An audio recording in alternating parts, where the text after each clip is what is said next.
Jekk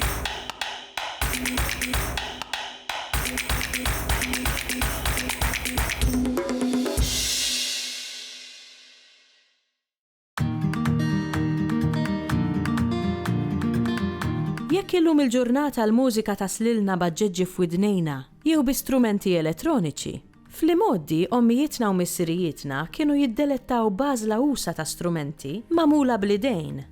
L-etnografu Steve Borch jiddeskrivilna wħud minn dawn l-istrumenti u l-kliem li nużaw għalihom. L-istrumenti tradizzjonali Maltin huma influenzati mill-kultura mediterranja, jiġifieri għandek l-istrumenti ewlenin huma ż-żaq u t-tambur, iż-żavżava, iż-żummara u l-flejguta. Mbagħad għandek naturalment il-kitarra u l-prejjem u t-terzini li jintużaw waqt l-għana. Il-tambur issib fil-firxa tiegħu madwar il-Mediterran kollu. Iż-żaq huwa l-iktar strument nistgħu ngħidu li huwa importanti fis-sens li huwa uniku għal Malta. Iż-żaq Maltija tixbaħ ħafna l-Tsambuna li hija fil-Gżejjer Ċikladi, Gżejjer Griegi, però hija s-saqqafa tagħha, jiġifieri s-saqqafa il-partijiet li min qed jonfoq fil-borża taż-żaq u mbagħad jafas fuq l-irfis biex toħroġ id-dewja taż-żaq, dik hija kollha maħluqa mill-moħħ Malti. Li hemm interessanti huwa li dawn l-istrumenti nistgħu ngħidu li ħafna minnhom kienu jsiru minn materjal li jinstab f'Malta. Kemm jekk huma ġlut, jekk huwa forsi l-qasba li kienet tintuża għall-flejguta, allura l-Maltin kienu ħarsu madwarhom u bihom jagħmlu l-istrumenti.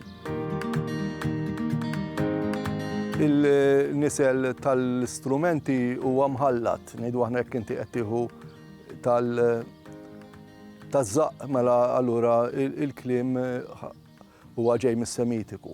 Jekk inti qed titkellem però dwar il-kitarra, jiena kont ġbart xi 22 sena ilu kont ġbart it-terminoloġija tal-kitarra Maltija mingħand Indri Brunkat il-Pupa u meta inti tara il-kliem li tani tinduna li n-nisel huwa kemm Semitiku kif ukoll mill-Rumanz.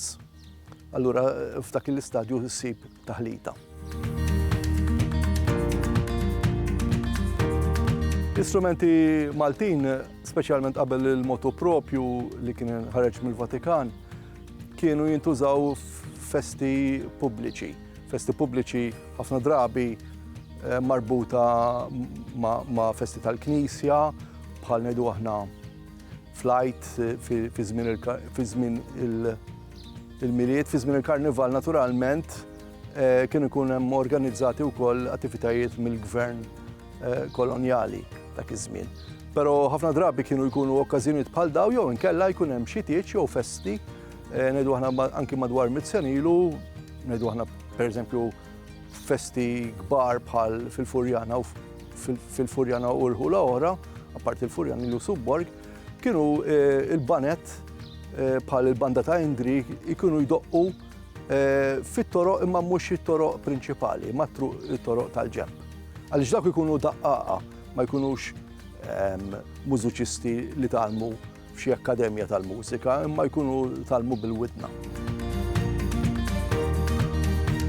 Nkunu realistiċi ngħidu li l-istrumenti folk l-użu tagħhom illum iktar hija biex infakru l-bieraħ milli jindaqqu minn daqqaqa li verament idoqquhom għal gosti tagħhom. Illum min idoqqhom ħafna drabi jkunu mużiċisti waqt xi serata li tkun apposta biex inti tisma' din it-tip ta' mużika.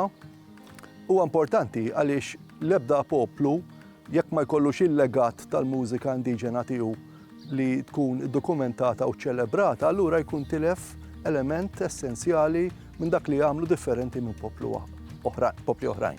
U naħseb li importanti li t-tfal u anki żgħażagħ iħarsu lejhom mhux lejn xi ħaġa tal-mużowijiet jew tal-passat, hija xi ħaġa ħajja għaliex jekk jiena nemmen li jekk ikun hemm nies brieda u jaqbduhom jistgħu jibqgħu joħolqu anki daqqiet jew melodiji ġodda bihom li jferħu lilna u nesprimu lilna aħjar bħala poplu.